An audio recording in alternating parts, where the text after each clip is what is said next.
Hello बच्चों, BSc third year, कैसे हैं आप लोग। आज बेटा वॉल्यूमेट्रिक एनालिसिस का नेक्स्ट लेक्चर का वीडियो बनेगा। प्रीवियस लेक्चर में हम लोगों ने देखा था कॉम्प्लेक्सोमेट्रिक टाइट्रेशन, उसके प्रीवियस में प्रेसिपिटेशन टाइट्रेशन। ठीक है, इस लेक्चर में जो हम लोग को अगला चौथा टाइट्रेशन देखना है वह टाइट्रेशन है रेडॉक्स टाइट्रेशन। क्या है? Redox titration. इसमें दो प्रकार का रेडॉक्स हम लोग को पढ़ना है, एक है आइडियोमेट्री और दूसरा है आइडोमेट्री। बात समझ में आ रहा है? आइडियोमेट्री और आइडोमेट्री। तो आज का जो वीडियो रहेगा वह केवल आइडियोमेट्री पर होगा, नेक्स्ट लेक्चर जो होगा वह आइडोमेट्री पर होगा, क्योंकि दोनों एक साथ बनाना बड़ा लेक्चर हो जाएगा। ठीक है, जो आपको देखने में बोरिंग लगेगा और उससे भी आप लोग वीडियो कम देखते हैं। ठीक है, तो अगला जो हेडिंग लगाएंगे, एक मिनट मार्कर ले लें। अगला जो हेडिंग लगाएंगे वह हेडिंग होगा रेडॉक्स टाइट्रेशन। रेडॉक्स टाइट्रेशन 1000% या 100%, ज्यादा बोल दे रहा हूं, 100% संभावना है कि आपके बीएससी थर्ड ईयर में चाहे डीडीयू हो, चाहे एसयू हो, चाहे अदर यूनिवर्सिटीज हो, इसमें से क्वेश्चंस आते हैं और पक्का आते हैं लिखने के लिए। ठीक है, अब हम रेडॉक्स टाइट्रेशन की जब बात कर रहे हैं तो रेडॉक्स मतलब आप समझ रहे होंगे कि दो चीज होता है। बेसिक में बात कर रहा हूं मैं, बेसिक चीजें। एक होता है ऑक्सीडेशन और दूसरा क्या होता है? रिडक्शन, जो आप छोटे क्लासेस से पढ़ते आ रहे हैं 11th 12th से। ऑक्सीडेशन मतलब होता है losing of electron. Losing of electron थोड़ा बेसिक बता दे रहे हैं, तब स्टार्ट करते हैं। Losing of electron. और रिडक्शन मतलब होता है गेनिंग ऑफ इलेक्ट्रॉन। जहां पर भी इलेक्ट्रॉन लूज किया जाता है मतलब वहां पर क्या हो रहा है? ऑक्सीडेशन हो रहा है। और जहां पर भी इलेक्ट्रॉन गेन किया जा रहा है वहां पर क्या हो रहा है? रिडक्शन हो रहा है। ये आप समझ रहे हो? ठीक है, जिसका इलेक्ट्रॉन लूज होता है, ऑक्सीडेशन कर रहा है, वह किसकी तरह काम करता है? Reducing agent. और जिसका गेनिंग ऑफ इलेक्ट्रॉन मतलब जिसका रिडक्शन हो रहा है वह किसकी तरह काम करता है? Oxidising agent. ठीक है, तो रेडॉक्स टाइट्रेशन में क्या देखते हैं? हम रेडॉक्स टाइट्रेशन में किसी ऑक्सीडाइजिंग एजेंट की सहायता से रिड्यूसिंग एजेंट का अमाउंट कैलकुलेट करते हैं, या रिड्यूसिंग एजेंट की सहायता से किसी ऑक्सीडाइजिंग एजेंट का अमाउंट कैलकुलेट करते हैं। अगर इसका कंसंट्रेशन आपको नोन होगा रिड्यूसिंग का, तो इसका आपको अननोन होगा, तो इसकी सहायता से इसका कंसंट्रेशन आप कैलकुलेट करोगे। बात समझ में आ रही है? अगर इसका कंसंट्रेशन आपको नोन होगा तो इसकी सहायता से आप इसका नोन करोगे। अरे भाई, नोन की सहायता से अननोन का कंसंट्रेशन फाइंड करना ही तो टाइट्रेशन कहलाता है। तो यहां पर हम ऑक्सीडाइजिंग की सहायता से रिड्यूसिंग का ज्ञात करें या रिड्यूसिंग की सहायता से ऑक्सीडाइजिंग का ज्ञात करेंगे तो इस प्रकार का टाइट्रेशन क्या कहलाएगा? Redox titration. I hope clear हो रहा होगा आप लोगों को। दो प्रकार का रेडॉक्स टाइट्रेशन होता है। रेडॉक्स टाइट्रेशन दो प्रकार का होगा और इसमें हम रेडॉक्स में किसका सारा खेल होगा? आयोडीन का खेल होगा। ठीक है, एक होता है पहला आइडियोमेट्री, आयोडीमेट्री, IODIMETRY, आयोडीमेट्री। और दूसरा होता है आयोडोमेट्री। ठीक है, इनमें डिफरेंस भी पूछा जाता है। एक्सप्लेन करिए ये क्या होता है, यह एक्सप्लेन करिए क्या होता है, या डिस्कस करिए रेडॉक्स टाइट्रेशन क्या होता है, लॉन्ग क्वेश्चन। ठीक है, नोट्स आपको डिस्क्रिप्शन बॉक्स में मिल जाएगा। नोट्स में मैं दोनों दे दिया हूं, लेकिन पढ़ाऊंगा केवल यह इस वीडियो में। अगले वीडियो में यह होगा, तभी समझ में आएगा।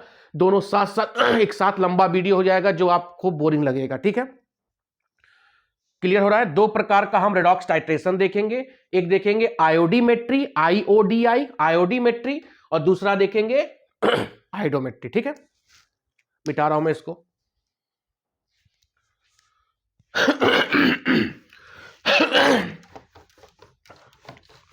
सॉरी, गले में खराश आ गया। सही से पढ़ो, हैप्पी बर्थडे हो जाएगा कई लोगों का। ठीक है, बढ़ा जाए।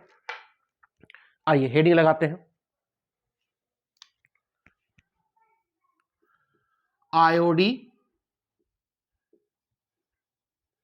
मेट्री, very very important. Iodimetry, iodimetry मतलब यह नाम लिया गया है आयोडीन से। किससे लिया गया है? आयोडीन से। मतलब आयोडीमेट्री टाइट्रेशन में हम आयोडीन लेते हैं। क्या लेते हैं? आयोडीन लेते हैं। और दूसरा नाम क्या था? आयोडोमेट्री, IODO आयोडोमेट्री, मतलब वहां पर हम आयोडाइड आयन लेते हैं। पहला बेसिक अंतर थोड़ा समझिएगा, नेक्स्ट क्लास में वो भी क्लियर हो जाएगा। इसमें हम आयोडीन लेते हैं, आयोडीन, आयोडीन से आयोडी आ गया। ठीक है, और आयोडो में आयोडाइड लेते हैं तो वहां पर आयोडाइड होगा। ठीक है, तो यहां पर हम लिखते हैं पहला पॉइंट, इन आयोडीमेट्री आयोडीन का हम लेते हैं standard solution, standard STANDARD DARD standard solution. ठीक है, स्टैंडर्ड सॉल्यूशन मतलब जिसका आपको कंसंट्रेशन पता हो। तो इन आयोडीमेट्री हम आयोडीन लेते हैं एज अ स्टैंडर्ड सॉल्यूशन, और स्टैंडर्ड सॉल्यूशन, और यह आयोडीन जो होगा यह act as a oxidising agent, act as a oxidising agent. मतलब जो हम स्टैंडर्ड सॉल्यूशन आयोडीन का ले रहे हैं, ऑक्सीडाइजिंग एजेंट की तरह काम कर रहा है। तो मतलब इस एजेंट का आपको कंसंट्रेशन पता है, तो इसकी सहायता से किसी रिड्यूसिंग एजेंट का कंसंट्रेशन आपको क्या करना है? फाइंड करना है। तो वही क्या कहलाएगा? आयोडीमेट्री। ठीक है, तो आयोडीमेट्री में आयोडीन का आप स्टैंडर्ड सॉल्यूशन ले रहे हो जो किसकी तरह काम करेगा? ऑक्सीडाइजिंग एजेंट की तरह काम करेगा। मींस जब यह ऑक्सीडाइजिंग एजेंट की तरह काम करेगा तो आयोडीन क्या होगा? रिड्यूस्ड होगा, रिड्यूस्ड इनटू आयोडाइड आयन। कैसे? I2 2 इलेक्ट्रॉन एक्सेप्ट किया, कहां चला गया? 2I minus. अब यह 2 इलेक्ट्रॉन आया कहां से? तो आया कहां से? जिसका आप अननोन सोल्यूशन लोगे, नोन तो आपने ऑक्सीडाइजिंग ले लिया, अननोन आप किसी रिड्यूसिंग का लोगे, तो रिड्यूसिंग एजेंट क्या करेगा? लूजिंग ऑफ इलेक्ट्रॉन करेगा। तो इलेक्ट्रॉन जब लूज करेगा उसी इलेक्ट्रॉनों को यह एक्सेप्ट करेगा। नहीं फरियाया? क्लियर हो रहा है? अभी क्लियर हो जाएगा रिएक्शन से। आयोडीमेट्री में iodine act as a standard solution, मतलब इसका कंसंट्रेशन आपको फाइंड है, पता है, इतना मोल लिया गया, इतना नॉर्मल लिया गया, जो भी व्हाटएवर, जो किसकी तरह काम करेगा? Oxidising agent. जब भैया जब ये ऑक्सीडाइजिंग एजेंट की तरह काम करेगा तो मतलब इसका रिडक्शन होगा, इलेक्ट्रॉन वाई लेगा। तो किससे लेगा? जो अननोन रिड्यूसिंग होगा ना, फरियारा होगा। ठीक है, दूसरा पॉइंट क्या है कि इस टाइट्रेशन में in iodometry starch taken as indicator. Starch इसमें किसकी तरह काम करता है? इंडिकेटर की तरह काम करता है। ठीक है, आयोडीमेट्री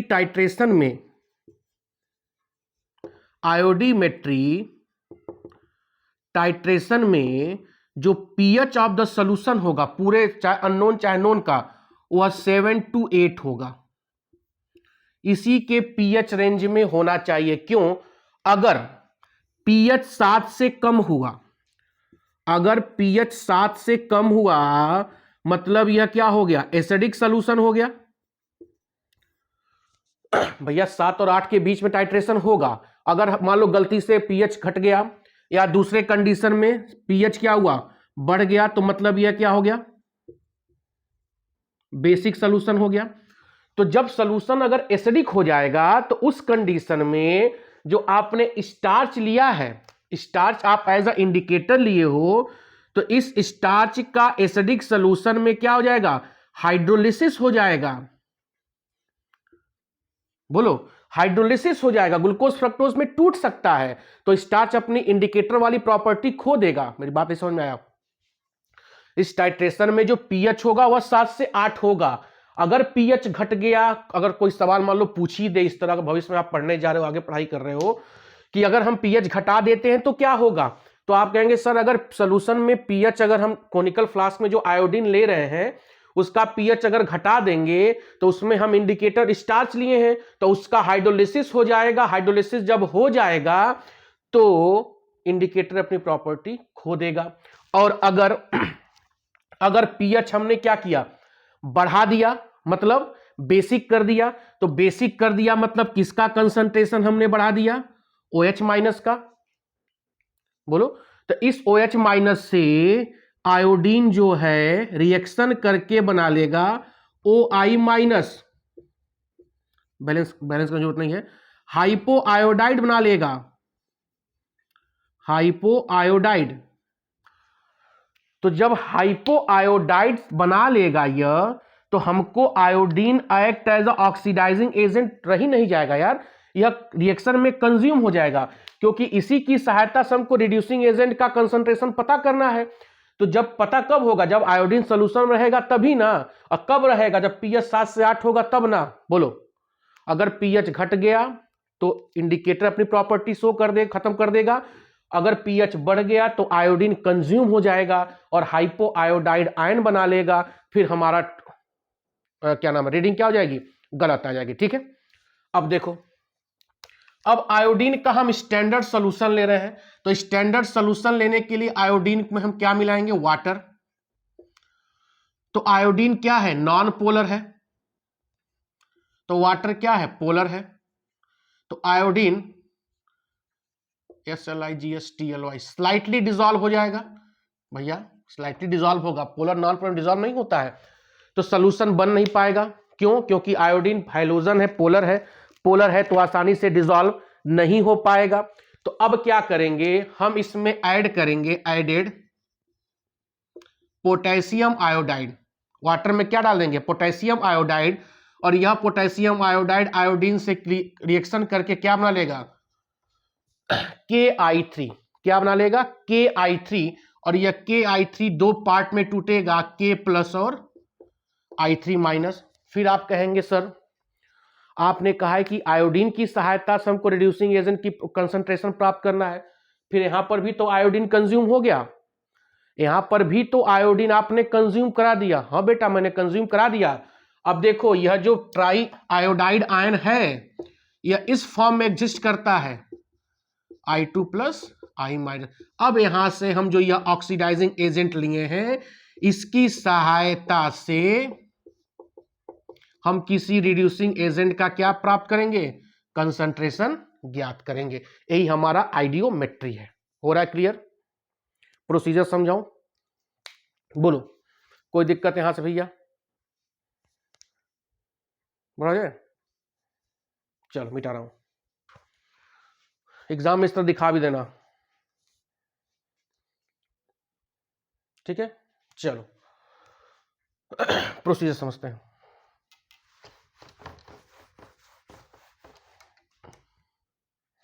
गीले कपड़े से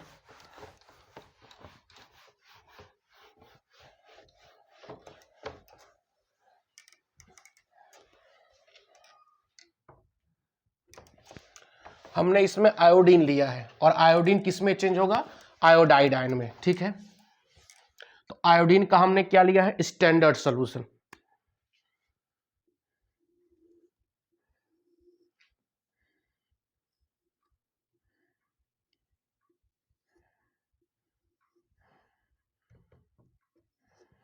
ये कोनिकल फ्लास्क हो गया,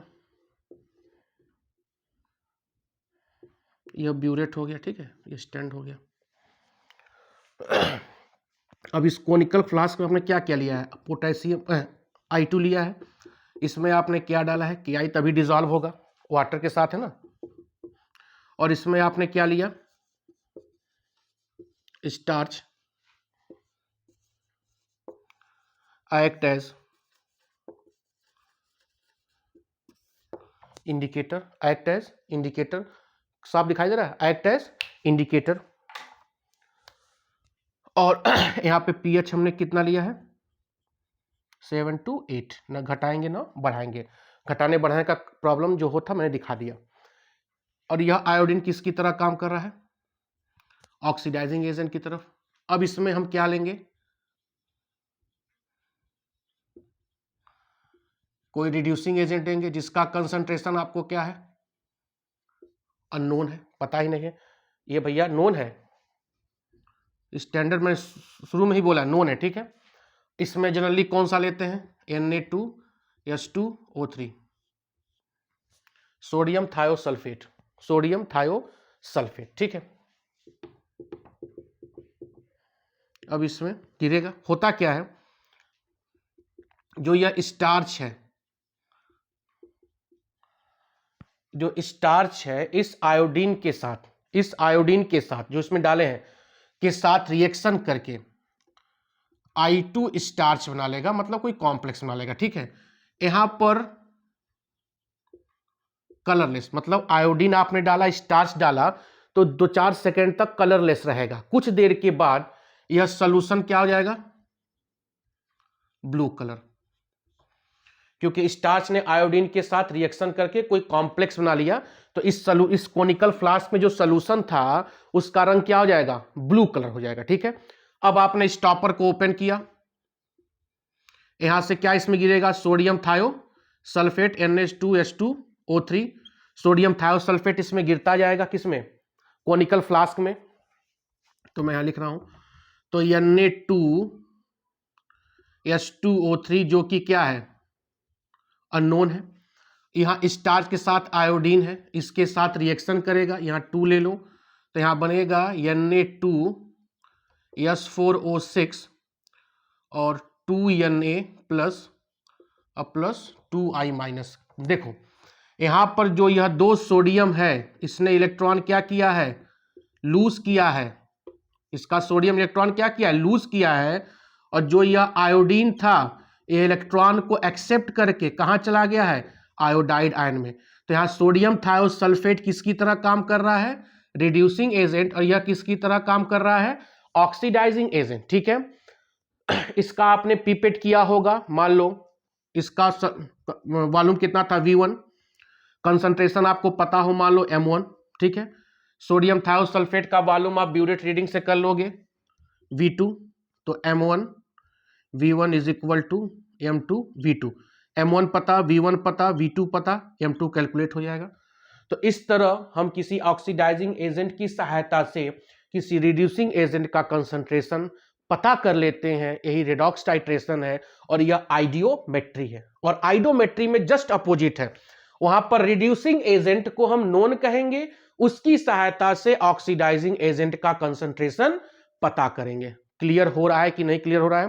तो यह बेटा आइडियोमेट्री था, नेक्स्ट कल में आइडियोमेट्री में बता दूंगा, और दोनों का नोट्स मैं आज भी डाला हूं और कल भी मैं दोनों का नोट्स डाल दूंगा, ठीक है।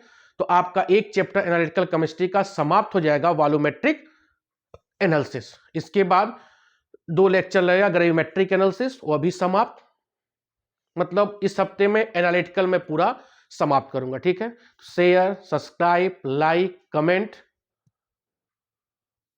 बहुत बहुत धन्यवाद, ठीक है, थैंक यू।